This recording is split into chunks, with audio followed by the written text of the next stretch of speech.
നിങ്ങൾ നോക്കൂ, ഈ കാണുന്നത് വഹദത്ത് മാല വ്യാഖ്യാനമാണ്. ഈ വഹദത്ത് മാല വ്യാഖ്യാനത്തിൽ നമുക്ക് കാണാം എന്താണ് ഇവര് അള്ളാഹുവിലേക്ക് മനുഷ്യരങ്ങ് അടുത്തു കഴിഞ്ഞാൽ എന്താണ് അവസ്ഥ വരുന്നത് നിങ്ങൾക്കറിയാമോ? അള്ളാഹുവിനെ അറിഞ്ഞു വണങ്ങി അള്ളാഹുവിലേക്കു കുല്ലായി മടങ്ങി അള്ളാഹുവിനെ കൊണ്ടെല്ലാം അഴിഞ്ഞു അള്ളാഹു അള്ളാഹു ഇല്ലെന്നറിഞ്ഞു അള്ളാഹു അള്ളാഹു മാത്രം ശേഷിച്ചു അള്ളാഹു അള്ളാഹു പൂർത്തീകരിച്ചു. ഇത് പൂർത്തിയായാൽ ഇൻസാൻ കാമിലായി അള്ളാഹുവിന് മദ്ഹറുമായി.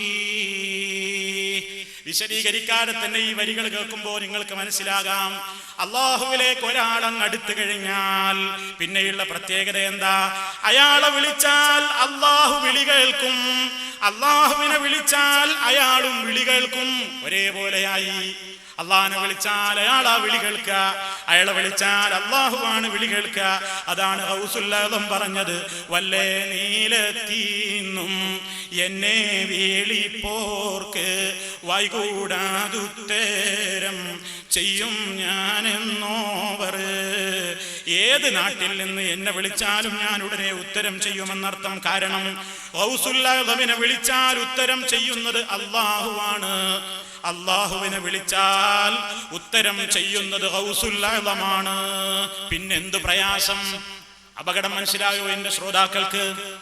അള്ളാഹിനെ വിളിക്കുന്നതും ശൈഖിനെ വിളിക്കുന്നതും ഒരുപോലെ.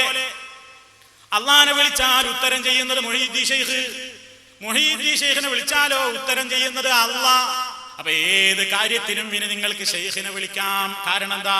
ശൈഖിനെ വിളിച്ചാൽ അള്ളയാണ് വിളി കേൾക്കുന്നത് എന്ന് ഈ പുസ്തകത്തിൽ വളരെ കൃത്യമായി നിങ്ങൾ കണ്ടു കഴിഞ്ഞു.